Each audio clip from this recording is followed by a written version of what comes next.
दोस्तों नमस्कार, मैं जगन्नाथ गौतम, सियासत हिंदुस्तान यूट्यूब मंच पर आपका स्वागत है। दोस्तों, आईपीएस पूरन कुमार की कथित हत्या का मामला अब तूल पकड़ता जा रहा है। हरियाणा में दलित संगठनों ने बवाल कर दिया है। हजारों की तादाद में दलित सड़कों पर उतर रहे हैं। उनको भारी तादाद में कल रोहतक और चंडीगढ़ में आंदोलन करते हुए देखा गया है, जिसमें दलितों की भारी भीड़ उमड़ी है, जो पूरन कुमार को न्याय दिलाने के लिए नारे लगा रही थी। और इस तरीके की घटनाएं आंदोलन की और भी जगहों से आ रही हैं। भिवानी से और भी कई जिलों से दलितों में उबाल है, और वो दलितों में जिस तरीके से दलितों के साथ अत्याचार हो रहा है, आम दलित की तो बात छोड़िए, वो तो रूटीन का मुद्दा है। दबंग जातियों द्वारा, कथित उच्च जातियों द्वारा उनके साथ अन्याय करना, अत्याचार करना, उनके हकों को मारना। लेकिन दोस्तों, अब डीजीपी लेवल के या एडीजीपी लेवल के आईपीएस दलित अधिकारी भी जातीय उत्पीड़न का शिकार होने लगे हैं, और अब दलित और ज़्यादा दलित उत्पीड़न सहने के लिए तैयार नहीं हैं। उन्होंने तय कर लिया है कि वो जब तक बड़ा आंदोलन करेंगे, जब तक कि पूरन कुमार को और उनके परिवार को न्याय नहीं मिल जाता, और जो बड़ी तादाद में वो अधिकारी जिन्होंने पूरन कुमार का उत्पीड़न किया, उनके खिलाफ कार्रवाई नहीं शुरू होती। परिवार का तो ये भी कहना है कि वो तब तक अपने प्रिय पूरन कुमार के शव का पोस्टमार्टम नहीं करने देंगे जब तक दोषियों के खिलाफ कार्रवाई नहीं शुरू हो जाती। लेकिन दोस्तों, इसी बीच ये भी खबर आई है कि पूरन कुमार के शव को जबरन पुलिस उठा कर ले गई और हॉस्पिटल पहुंचा दिया गया है, और वहां पर पोस्टमार्टम करने की तैयारी की जा रही है। इस मुद्दे को भी दलित संगठनों ने मुद्दा बनाया है कि परिवार की सहमति के बिना और दोषी अधिकारियों के खिलाफ बिना कार्रवाई के कैसे जबरन पुलिस परिवार की रजामंदी के बिना कैसे उठाकर जबरन ले जा सकती है। ये सब कारण हैं जिससे दलितों में उबाल है, और हरियाणा में वो सड़कों पर उतर चुके हैं। चंडीगढ़, रोहतक में उन्होंने भारी जबरदस्त प्रदर्शन किया है, जिसमें हजारों दलित शामिल हुए हैं, और नगर उन्होंने एसपी निवास को भी घेरा, और पूरे शहर में उन्होंने रैली निकाली, आंदोलन किया।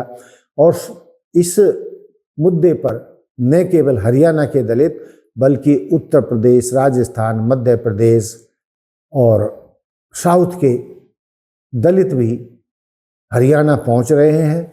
और सुगबुगाहट तो ऐसी है, और कुछ दलित संगठनों के नेताओं से भी हमारी बातचीत हुई, तो उन्होंने कहा कि यदि पूरन कुमार को इंसाफ नहीं मिला, उनके परिवार को इंसाफ नहीं मिला, और दोषियों को तत्काल अपने पदों से मुक्त करके उन्हें जेलों में नहीं डाला गया, तो ये आंदोलन न केवल हरियाणा तक सीमित रहेगा, बल्कि ये आंदोलन पूरे देश में फैलेगा। और यदि पूरे देश में ये आंदोलन फैला, तो इसकी जिम्मेदारी हरियाणा सरकार और केंद्र सरकार की हो, क्योंकि दलितों का उत्पीड़न जातीय भेदभाव के कारण हर स्तर पर लगातार हो रहा है, और दबंग जातियां, कथित उच्च जातियां आज़ादी के 78 साल के बाद भी बंद नहीं कर सकी हैं, जबकि बाबा साहब ने संविधान में जातीय भेदभाव और उत्पीड़न के लिए कानून बनाए, और जातीय भेदभाव करने वालों के खिलाफ सख्त कानूनी कार्रवाई की धाराएं लगाई गई, बताई गई। लेकिन वो धाराएं केवल संविधान में हैं, उन पर पूरी तरीके से लागू नहीं किया जाता, क्योंकि लागू करने वाले तो उन्हीं समुदाय से आते हैं, उन्हीं जातियों से आते हैं, जो दशकों से दलितों का जातीय उत्पीड़न करते रहे हैं। तो इसलिए ये जाति व्यवस्था भारत में 78 सालों के बाद भी खत्म नहीं हुई है। दलितों, आदिवासियों के साथ ये दलित उत्पीड़न, इनका उत्पीड़न हर स्तर पर उत्पीड़न चाहे वो नौकरी में हो, चाहे गांव में हो, शहरों में हो या प्राइवेट संस्थानों में हो, हर स्तर पर उनका दमन किया जाता है, उनका उत्पीड़न किया जाता है। उनको समय पर प्रमोशन नहीं दिया जाता, उनके प्रमोशन रोके जाते हैं, सैलरी रोकी जाती है। और जहां भी कोई भी लकूना मिलता है, दलित उत्पीड़न ये सवर्ण जातियों के अधिकारी शुरू कर देते हैं। और ऐसे जातीय भेदभाव करने वाले अधिकारियों या लोगों का लगभग कभी भी कुछ नहीं बिगड़ता और उनके खिलाफ कार्रवाई बहुत कम होती है।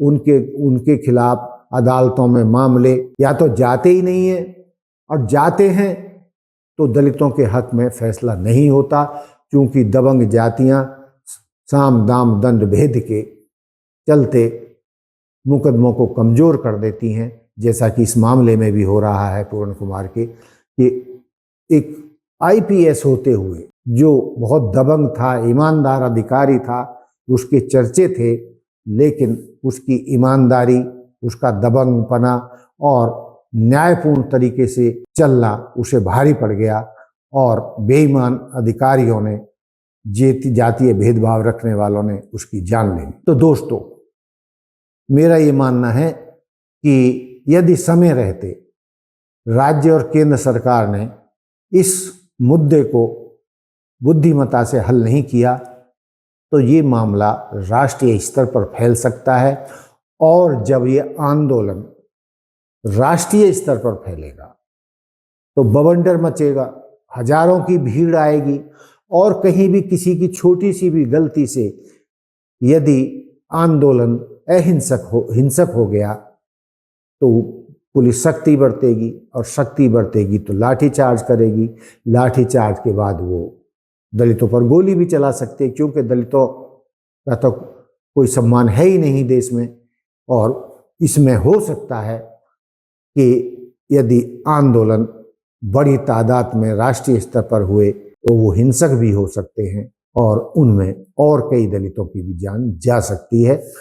कि देश में हालात ना बिगड़े, समय रहते हरियाणा सरकार और केंद्र सरकार को आरोपी दोषियों के खिलाफ तुरंत कार्रवाई करनी होगी, वरना ये मामला सरकारों के हाथ से निकल जाएगा। एक तरफ तो मोदी जी कई बार कह चुके हैं, चूंकि मैं नीच जाति से हूं इसलिए मुझे गालियां दी जाती हैं, मेरे खिलाफ बातें की जाती हैं, मुझे प्रताड़ित किया जाता है जातीय आधार पर। अब ये तो आप जाने या ऊपर वाला जाने कि आप ओबीसी हैं या नहीं हैं, दलित हैं या नहीं हैं, लेकिन जब आपके साथ भी नीच जाति का होते हुए आपके शब्दों में आपके साथ गलत व्यवहार होता है, जातीय भेदभाव होता है, तो आम दलित की क्या स्थिति हो सकती है।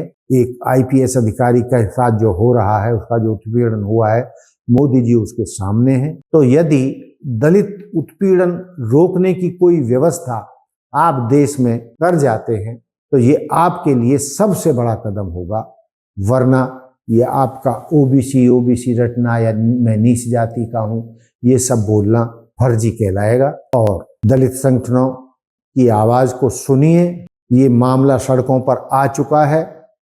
ये हिंसक आंदोलन ना हो जिसमें कई लोगों की जान जा सकती है, तो और बहुत ज्यादा बुरा होने से पहले पूर्ण कुमार को न्याय देने की व्यवस्था करिए, वरना फिर आपके हाथ से भी मामला निकल जाएगा। क्योंकि देश के करोड़ों लोग, देश के करोड़ों दलित, हरियाणा के लाखों दलित बहुत गुस्से में हैं दलित उत्पीड़न को लेकर, पूर्ण कुमार आईएएस की हत्या को लेकर। यदि आज भी आप खड़े नहीं हुए और जातीय भेदभाव को समाप्त करने की ओर कदम नहीं बढ़ाए तो देश में जातीय गृह युद्ध हो सकता है, जिससे हमारे लोकतंत्र का, हमारे देश का बहुत नुकसान होगा, और देश की एकता, अखंडता के लिए ऐसे आंदोलन खतरा बन सकते हैं। दोस्तों, अपनी बात को समाप्त करने से पहले मैं एक बात और कहना चाहूँगा कि जब अंग्रेज देश को आज़ाद करने जा रहे थे तो बाबा साहब अम्बेडकर और सरदार तारा सिंह ने अलग जैसे मुस्लिमों को तो पाकिस्तान मिल गया, उसी तर्ज पर सरदार तारा सिंह अंग्रेज सरकार से सिखों के लिए सिक्किस्तान चाहते थे, और वही मांग बाबा साहब अम्बेडकर ने भी अंग्रेजों के सामने रखी थी कि जब मुसलमानों को अलग देश दिया जा रहा है, सरदार तारा सिंह सिक्किस्तान अलग मांग रहे हैं, तो दलितों को भी अछूतिस्तान के रूप में अलग देश मिलना चाहिए।